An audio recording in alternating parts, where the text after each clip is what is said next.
ఇదంతా కూడా మొదటి నుంచి మనం గమనిస్తూ ఉన్నాం. చంద్రబాబు నాయుడు కానీ, లోకేష్ కానీ, పవన్ కళ్యాణ్ కానీ,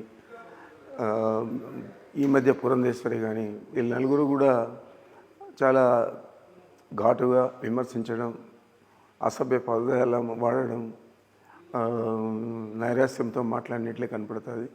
దానికి తోడు ఈ సిద్ధం సభలు విజయవంతం కావడం, ఆ తర్వాత ఈ బస్సు యాత్ర సభలని కూడా విజయవంతం కావడం, ఈ ఓర్వలేని తనం ఎక్కువగా ఈ రాజకీయ పార్టీలు ఏదైతే కూటమిగా ఏర్పడినాయో వాళ్ళలో కనపడుతూ ఉంది. మొదటి నుంచి కూడా మేము కొద్దిగా జాగ్రత్తలు తీసుకుంటూ ఉన్నాము జగన్మోహన్ రెడ్డి గారి విషయంలో. బస్ యాత్రలో కానీ, అంతకుముందు సిద్ధం సభల్లో కానీ తగిన సెక్యూరిటీ జాగ్రత్తలన్నీ కూడా తీసుకున్నాం. అయినా కూడా ఇది అనుకోని సంఘటన.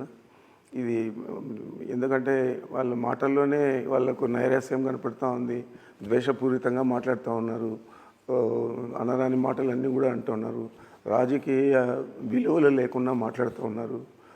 మరి వారు ఇది కుట్రపూరితంగా చేశారని నేను భావిస్తాను. అందరికీ సంబంధం ఉందో లేదో నాకు, కానీ లోకేష్ ట్విట్టర్ చూసిన తర్వాత ఇది తెలుగుదేశం పార్టీ కుట్రే అనిపిస్తుంది. రాయి వేస్తే ఎక్కడ తగులుతుందో ఎవరికి తెలియదు. మనం ఎందుకు కొట్టించుకుంటాం, కన్ను దగ్గర అందులో ఎందుకు కొట్టించుకుంటాం? ఇది తప్పనిసరిగా వాళ్ళు ఈ నేరం నుంచి తప్పించుకోవాలని, ఒక దీన్ని లైట్గా తీసుకోవాలి ప్రజలందరూ కూడా అని చెప్పి 2019లో కోడికత్తి, 2024 రాయి అని చెప్పి మాట్లాడడం సబబుగా. నిజానిజాలు తేలిన తర్వాత ఎవరు బాధ్యులో తెలుస్తుంది. అయినా కానీ నేనైతే తెలుగుదేశం పార్టీ సంబంధం ఉండే వ్యక్తులే ఇది చేశారని నేను భావిస్తూ ఉన్నాను. మనకందరికీ తెలిసిందే, పాదయాత్ర జరిగేటప్పుడు నేను కృష్ణా జిల్లా ఇన్ఛార్జ్ ఉన్నాను. అప్పుడు కూడా అందరూ కూడా మాట్లాడినారు, గుంటూరు దాటితే ఇంకా పాదయాత్ర లేదు, గీదయాత్ర లేదు అని మాట్లాడారు. కానీ అక్కడ విజయవాడకు వచ్చిన తర్వాతే పాదయాత్ర సూపర్ సక్సెస్ అయింది. వారధి కూడా షేక్ అయింది, అది మనమంతా కూడా చూసాము. మరి అంత సక్సెస్ అయినప్పుడు ఈ బస్ యాత్ర మాత్రం ఎందుకు సక్సెస్ కాదు? అక్కడ సక్సెస్ అవుతుంది. ఓర్వలకే ఇది చేశారు. మరి ఏ విధంగా దీన్ని చూడాలో అన్ని నిజాలు తేలిన తర్వాత వాస్తవాలు బయటకు వస్తాయి.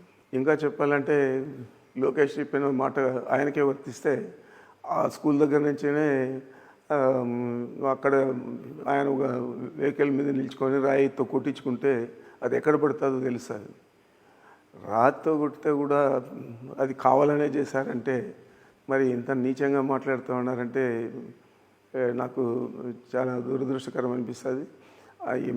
ఇదే ఈ రాయి వేయకుండా కూడా రాయి వేసినట్లు ఇక్కడ పార్లమెంటు బై ఎలక్షన్లలో చంద్రబాబు నాయుడు యాక్షన్ చేశారు. అట్లా ఆ విధంగా యాక్షన్ చేసేది జగన్మోహన్ రెడ్డి గారికి తెలియదు.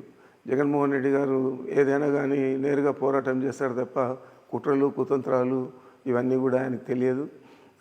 అందుకే నిన్న దెబ్బ తగిలినా కూడా నిలకుండా పాదయాత్ర రాత్రి శిబిరం దాకా వెళ్ళాడు.